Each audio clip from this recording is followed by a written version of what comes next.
Salve, salve nação! Saudações! Sejam bem-vindos a mais um vídeo do canal. E domingo tem Fla-Flu, Flamengo e Fluminense. Linha de 5 e 3 volantes. Fluminense vai adotar a postura do Mundial contra o Flamengo? E aí, o que você acha? Sim ou não? Pois é, temos aqui um corte do programa Equipe F da ESPN Brasil, debatendo, discutindo esse jogo, né, que poderá ser um jogaço, né, galera? É o último jogo da 14ª rodada do Brasileirão, domingo, às 19h30, e o Maracanã vai pulsar. Vai estar lotado, com certeza, né? Quero pedir para você, deixa o like, se inscreva no canal. Confere aí se você está inscrito no canal. Se não tiver, inscreva-se, seja bem-vindo e ative o sininho. Vamos lá para o vídeo. Quero dar os créditos para o canal ESPN Brasil. Link na descrição como créditos. Aí, parece que é um joguinho que tem no hino do Flamengo. Que aí eu quero aproveitar que você está falando e aproveitar o tempero que o Rafa jogou nessa conversa. Entrar nisso. Volta para 3 zagueiros. Não deveria ter mudado. Não é que volta, é uma correção de rota. Ainda mais contra um time que vai esmagar a sua saída de bola. Ontem o Fluminense tem muita posse de bola. O Fred jogou de lateral esquerdo ontem, né? O time vai esmagar a sua saída de bola, que vai pressionar no campo de frente o tempo inteiro, que tem velocidade por ambos os lados, onde os jogadores de lado de campo, a não ser que o Felipe faça alguma modificação muito grande, fecham com muita qualidade. Os laterais passam, o Flamengo usa muitos lados, você tem construção por dentro, não tem outra forma de jogar. A questão, para mim, é quem vai fazer isso. Porque você, por exemplo, coloca, a gente pega um pouco no pé dele pelo sem bola, o Soteldo para jogar, por exemplo. O Soteldo do lado do campo vai acompanhar o lateral do Flamengo, que jogar, porque o Felipe tem opções. Até a linha no meio campo. Não tem nem... Então, isso não é acompanhar. Eu acho que nem chega ali, hein? E se acompanhar, tem força física para parar um lateral desse? Não é nem ter força física. Ele pode até voltar junto com o ponta. A gente não sabe quem vai ser o ponta, né? Quem trabalhar pelo lado do campo. Só que ele não vai ter força para sair no contra-ataque. Não vai ter a velocidade para o contra-ataque. E aí esse dilema que você está falando é o dilema do Renato mesmo. Se o Fluminense foi bem no Mundial com 3 zagueiros e 3 volantes, é claro que o treinador quer ter um pouquinho de ambição jogando em casa, botar 3 atacantes, que foi o caso de ontem. Mas os caras à frente, eles precisam dar uma mão também, né, gente? O Arias dá. Talvez jogar com o Canóbio de um lado e uma dobra de lateral do outro, não sei, alguma coisa assim, na linha de 5. Botar o Freitas para dentro e botar o lateral esquerdo naquele lado e os 3 volantes ali. Vai ter que jogar no 3-5-1. Né? Agora, você falou esse 1 aí, me lembrou uma coisa, Rafa. Arias. Vai fazer muita falta para o Fluminense. Só que o Flamengo tem 4 desfalques, né, galera? O Flamengo também tá com desfalques importantes para esse jogo. E aquele cartão pro Bruno Henrique, hein? Que injustiça. Tirou o cara do jogo, velho. Prejudicando a gente. Bem curioso, viu? Mas tô bem curioso, porque do lado do Flamengo... Acho que dá um 3-6-1. 3-6-1. 5-2 e 3-6-1. Bota 6 aqui no meio campo. Pelo menos o Fluminense precisa de um jogador de velocidade para jogar contra o Flamengo. Foi assim no Mundial, né? Precisa de um jogador de velocidade para jogar contra o Flamengo. Vai ter que ter um cara de beirada de campo que corre para cima do zagueiro ou que entra em diagonal. Porque se ficar com só um centroavante para brigar com os zagueiros e com o volante, eles vão tomar conta. Vai dar certo, Então, tem que impor. Alguém do lado do campo tem que entrar com velocidade. Não dá, porque o Flamengo tem uma estrutura de jogo que tanto sai jogando por dentro quanto pelos lados. Dá para jogar com o René e o Fuentes fazendo uma dobra e inverter o Canóbio, que vai voltar para marcar. A gente chegou a pensar isso no Mundial, né? No último jogo, né? A ideia era trazer o René para zagueiro. Isso, exatamente. E o Fuentes para lateral. E o Fuentes lateral, exatamente. No final das contas, é um jogo para o Fluminense encarar da mesma forma, coletivamente, como encarou o jogo contra o Inter de Milão. Sim, como encarou os principais jogos, como encarou o jogo contra o Hilal, tal. Não é para você encarar o jogo. Ontem, para mim, um erro foi que eu acho que a ideia de jogo do Renato subestimou um pouco a força do Cruzeiro. Ainda mais sabendo que o Cruzeiro adora o contra-ataque. Você não faz questão de ter bola, porque rouba a bola é muito agudo. Do mesmo jeito que o Flamengo subestimou o Neymar. O Santos, né, cara? Não jogaram muita coisa não, mas foi suficiente para vencer o Flamengo, cara. Dá raiva, né? A gente perdeu a liderança por causa de erros bobos, né? Nossa. Então, eu acho que vai haver uma correção de rotas, o que não significa que vai conseguir bater de frente com o Flamengo, porque o Flamengo também precisa voltar a jogar um pouquinho mais. O último jogo não foi lá aquelas coisas. E aí a minha curiosidade que eu ia passar pro Rafa é a seguinte, não tem Bruno Henrique. E o Pedro? E como é que faz agora? Reintegra o Pedro? Como é que vai ser esse ataque do Flamengo, hein? A enquete né? Quem volta primeiro, Ganso ou Pedro, né? Cada clube com o seu problema para administrar internamente. Acho até que o do Fluminense é menos pior que o do Flamengo, porque nós não temos fatos novos, né? Desde a declaração do Pedro em nota oficial publicada na sua rede social, nós não temos fatos novos. Felipe Luiz foi perguntado sobre isso depois do jogo com o Santos e disse, olha, o que eu tinha que falar já falei, é isso e enfim, alguma coisa precisa acontecer. E insisto que quem vai escalar o Pedro vai ser o próprio Flamengo em campo. Se o Flamengo mantiver uma média de atuações e resultados de maneira convincente, esta média, em todas as competições, o Pedro vai ficar escanteado até sair. Se o Flamengo começar a oscilar, ele volta nos braços do povo ao melhor estilo mártir, sabe aquela coisa? Né? Carregado pela galera, porque vai ser a salvação, a pressão vai ser grande e o Pedro vai acabar voltando. É assim que funciona o futebol e não adianta ninguém no Flamengo dizer que isso não está sendo cogitado. Claro que está, evidente que está. Embora a gente não possa ter o direito, na verdade, de não concordar com isso, eu não concordo. Mas, em relação ao Fluminense, só antes de falar sobre o Bruno Henrique fora, o William, meu único ponto sobre essa questão do lado do campo, dobra de lateral, o trocar o Canóbio, é a questão da qualidade, né? A gente falou do Soteldo já, acho que o Fluminense não tem hoje, tirando o Ares, evidentemente, nenhum jogador de lado que esteja rendendo o suficiente para você depositar confianças além do trivial, que é o drible, a jogada de velocidade. Então, assim, talvez acabe que uma dobra de lateral possa salvar neste sentido. E também acho que o Renato deve voltar a cogitar os 3 zagueiros. Sobre o Flamengo, o Bruno Henrique fora sugere o Cebolinha do lado esquerdo e o Plata como centroavante. Mas pode ser o contrário. Pode ser o Luiz Araújo no lado esquerdo, o Plata lá pelo lado direito e alguém jogando na função de centroavante, que eu não creio que seja o Juninho.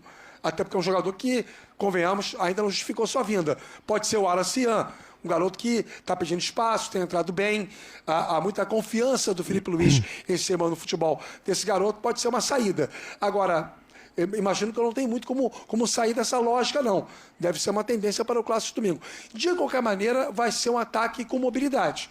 Vai ser um ataque de movimentação. O Flamengo não tem o centroavante confiável para escalar. Então, vai ter que se virar colocando jogadores de velocidade, jogadores de futebol mais leve, de drible, um deles um pouco mais adaptado a jogar por dentro e ver o que acontece. Duas coisas. Eu acho que o Pedro será relacionado para esse jogo. E outra, a torcida tá pedindo o Wallace Ian no ataque. Como titular já que o Bruno Henrique foi injustamente afastado desse jogo, né, pelo 3º cartão amarelo. A volta do Pedro não pode depender de uma necessidade do jogo específico. A questão de saída do Pedro foi uma questão comportamental. Ela foi tratada de uma maneira muito intensa na entrevista. Né? A gente até conversou aqui bastante, talvez o Felipe pudesse ter usado um outro tom, podia simplesmente falar, olha, tá abaixo, não tá treinando como é necessário, os jogadores, nós conversamos com ele, vamos esperar ele fazer isso para voltar, teria dito a mesma coisa do outro jeito, né? Incomodou o Pedro, mas eu entendo também que colocou as coisas em locais bem claros para todo mundo que trabalha num clube que, vale lembrar, teve vários problemas nos últimos anos de comportamento, não apenas de jogadores, mas tem auxiliar técnico agredindo jogador, o Pedro já teve problema com outros treinadores, o diretor de futebol antigo já arrumou briga não sei aonde. Então, o Flamengo está entrando nos eixos como instituição, tá? Passando a ser uma instituição que se impõe acima dos seus funcionários e trata os seus funcionários muito bem quando os recupera na parte física, quando paga seu salário em dia, quando paga altos salários, quando é um lugar onde qualquer jogador, ou quase qualquer jogador, quer jogar hoje. Né? O Flamengo é o time mais forte, o elenco mais forte do país. Então as coisas estão sendo colocadas nos seus devidos lugares. Se você pega e por uma necessidade de jogo traz o seu atleta, que o próprio técnico falou que faz a diferença na entrevista que fez a crítica ao jogador, você jogou tudo fora. Sim. Então não acho que o Pedro deva começar jogando, porque é uma questão que transcende isso, que tem a ver com o comportamento do dia a dia em toda a temporada. A necessidade é a mãe da invenção. Você sabe que quando você está apertado... Mas não pode ser da subserviência.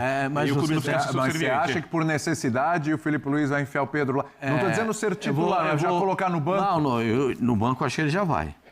Porque, gente... No banco pode ser. O Flamengo pode ser contratou... uma arma para o segundo tempo. O Flamengo contratou... Mas aí não usa. Eu tenho a segunda parte, eu vou esperar ele falar para completar. Depende pelo critério do Felipe Luiz, depende. Se estiver treinando bem. A gente não sabe se está treinando bem ontem, hoje, anteontem. E por que se não o critério for meio... Mas daí se o Pedro também não estiver treinando bem, a culpa é dele, né? Ele tem que dar o sangue, né, cara? Ele tem que ver que a situação dele é delicada, né? Ele tem que dar a volta por cima. Não é possível que o cara não vai correr no treino, não vai se esforçar, né? Mesmo se houver manutenção do critério, não dá para garantir nada, não. E por que não jogar com o Wallace Ian, que quando entra em campo justifica? Mas o Wallace não é centroavante, gente. O Wallace Ian se movimenta Lógico bastante, que é. atacante. Movimentar é uma coisa, mas O Bruno Henrique não é o pé para centroavante. chacoalhar a rede é completamente diferente. Porque é o seguinte, o Wallace Você defende o Juninho, o Wallace Ian é jogador, é meia, é para jogar de... Ele é o Não, é meia é construtor. atacante. Ele é o ponta de lança. Tudo bem. Não é o meia construtor. Então eu tô vendo outro jogo, então. Pra mim, o Wallace Ian é atacante, tá ali na área, cara, toda hora. Construção é Georgian. Perfeito. Georgian é o meia da construção. Ele não trabalha na construção civil, viu, gente? Ele constrói as jogadas dentro de campo, né? Porque só pensar que vai ter jogador pedreiro, jogador encanador. Não, ele faz a construção da jogada. Você diria que ele é um arquiteto do futebol arte? Não, esse é o Georgian. Então, o Jorgião é um arquiteto do futebol arte. É, o debochado. O Wallace Ian é um baita ponta de lança. Essa é uma função que no Brasil ela é escassa. Meia e ponta de lança, são poucos no Brasil que fazem isso. Poucos. Eu diria, se eu fosse um antigo dirigente, que não está mais entre nós, eu diria que o senhor está tergiversando. Não, eu estou dizendo para você que o Wallace Ian não é centroavante. Né? Porque algumas coisas acontecem no futebol que a gente fica meio assim, né? Fica pensativo. Né? Você acha que o Wallace Ian jogando por dentro, plata aberto, ou mesmo invertendo, mais Luiz Araújo, mais Jorginho, mais os alas do Flamengo, não tem qualidade de finalização? Eu falo por mim. Como diria aquele nosso amigo. Afinal, o Flamengo é incomparável. O Flamengo tem um elenco incomparável. Mas sim. O elenco o quê? Incomparável! O elenco do Flamengo. Só para dizer o seguinte: aquele amigo nosso, repórter, se eu fosse, mas eu não sou, se eu fosse, eu pensaria muito nessa possibilidade. Eu não sei como é que está o Pedro. A gente sabe que ele já conversou com o elenco, já se acertou. Vamos supor que o Pedro fez tudo o que tinha que fazer daquela entrevista. Só pra falar que o Pascoal está errado. Olha aqui, galera. Posição do Wallace Ian, centroavante. Tá aqui na tela. Vamos voltar lá pro vídeo. Até agora, tudo. Exemplo no treino, se dedicando, subiu de nível fisicamente. O GPS estava bom. Então, assim, bobo. O GPS dele... Você acha que esse tempo foi suficiente para ele começar jogando por causa da necessidade? Porque se não houvesse... Aí eu vou mudar o discurso.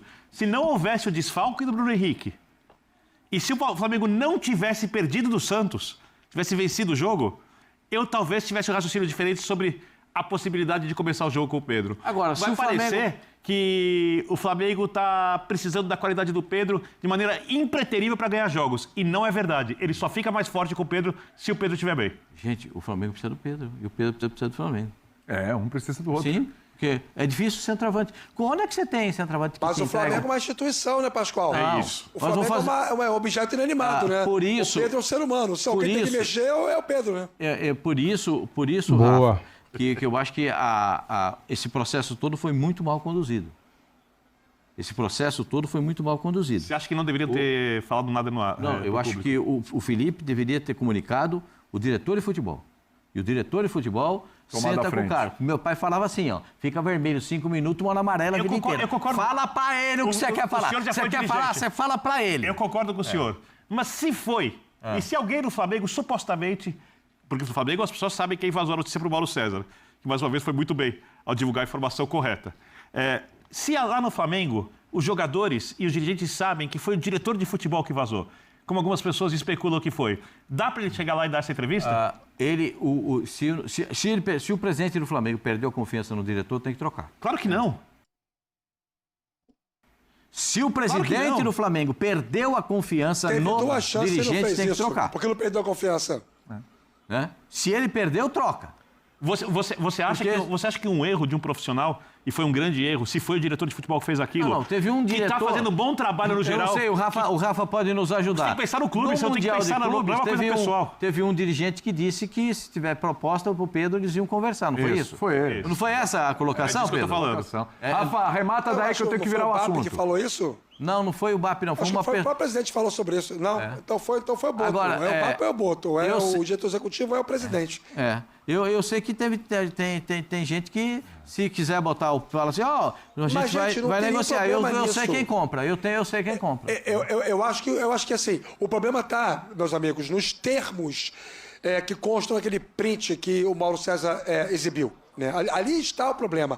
É a maneira como se fala sobre o Pedro sair. Parece que o Pedro é desprezível, parece que o Pedro não é necessário, parece que não dá para contar com o Pedro. E ali sim, isso dá razão ao Pedro para ficar chateado. Agora, é do mercado da bola, gente.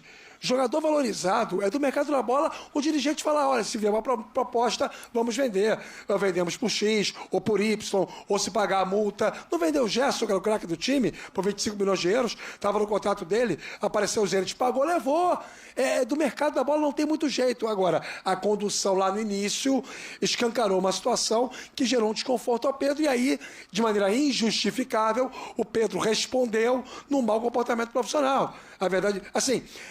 indo ao encontro que o Birner falou, supondo que tudo isso aconteceu, que o Pedro tenha feito uma baita semana de treinos no Flamengo, relaciona o Pedro e bota no banco. Titular, para mim, é passar pano para a indisciplina. Bom. Não estou falando, não propõe passar pano para a indisciplina. Está isolado aqui, hein? Não propõe passar pano para a indisciplina. Mas é quase isso que o senhor propõe. Mas é quase isso que o senhor propõe. Não é isso. O Vitor Bini me disse assim, última palavra sobre o assunto, Pedro, vai. Se ele cumpriu o senhor falou também, todas as determinações desse período, sim, você votaria com ele? Posso responder com a letra só? Responde. Muito bem. O senhor citou aí um amigo repórter, não foi? Galera, eu peço perdão para vocês, inscritos do canal, vocês que estão comigo desde o começo, para vocês que estão chegando durante a nossa caminhada. Estamos aqui desde 2018. Lógico, o canal ficou famoso depois, né? Em 2019 o canal começou a crescer. Mas estamos aqui no YouTube há muito tempo já, cara, desde 2018, né? Eu peço perdão pelo quê? Porque eu mudei a forma de fazer os vídeos, porque o YouTube exige que nós, canais de react, paramos o vídeo para comentar sobre o assunto. Mudou, galera. As regras do YouTube mudou, e quem não se encaixar, quem não fazer o que eles pedem, quem não entrar na regra, tá fora. O que pode acontecer com o nosso canal se eu não parar para comentar no meio? Eu sei que muita gente não gosta e eu gostava de falar no final, mas eu tenho que ir aprimorando, né, e fazer o que o YouTube pede. Afinal de contas, se eu perder a monetização, eu tenho que procurar outro emprego, né? Ou então arrumar vários patrocínios e ficar socando patrocínios aqui no meio do vídeo. Então eu não quero fazer isso. Eu quero continuar aqui com o canal monetizado, então eu preciso parar o vídeo para comentar. Por mais que eu não sou um especialista em futebol, eu sou só um torcedor. E eu não sou formado em jornalismo, então dane-se isso aí, cara. Eu sou um torcedor, criei esse canal aqui desde o começo, desde 2018, com muita luta. Batemos 1 milhão, estamos com 1.086.000 inscritos e vamos para 1.100.000. E eu não quero parar, cara. Não quero parar. Então, vocês aí do outro lado, né, da telinha, que gosta dos vídeos aqui do canal, tenha paciência comigo, por favor, né? Tenha paciência, porque eu dependo de vocês, tá bom? Eu estou aqui o dia inteiro, cara, de olho em tudo, para trazer os conteúdos para vocês. E eu leio os comentários de vocês, e tem muita gente que é mal educada. Tem muita gente que não entende, né? Que fica falando um monte de coisas, e isso magoa a gente, deixa a gente chateado. E, cara, amanhã é meu aniversário. Eu vou fazer 44 anos, né? Para muitos não parece que eu tenho essa idade. Mas é verdade, eu nasci no dia 19 de julho de 1981. O ano de ouro do Mengão. Beleza, galera? Então, tamo juntos. E fico muito feliz do canal estar crescendo. E eu tô aqui no YouTube passando por várias etapas há muito tempo já, né? Com vocês. E eu só tenho a agradecer do fundo do coração, cara. Muito obrigado a todos. Deus abençoe. E compreenda o meu lado. Eu preciso parar o vídeo para comentar. Por mais que às vezes eu faça um comentário que você não goste, tenha paciência, tá bom? Valeu? Tamo juntos. Amanhã é meu aniversário, eu mereço um carinho de vocês aí, né, cara? Afinal de contas, somos irmãos, né? Saudações rubro-negras. Fui.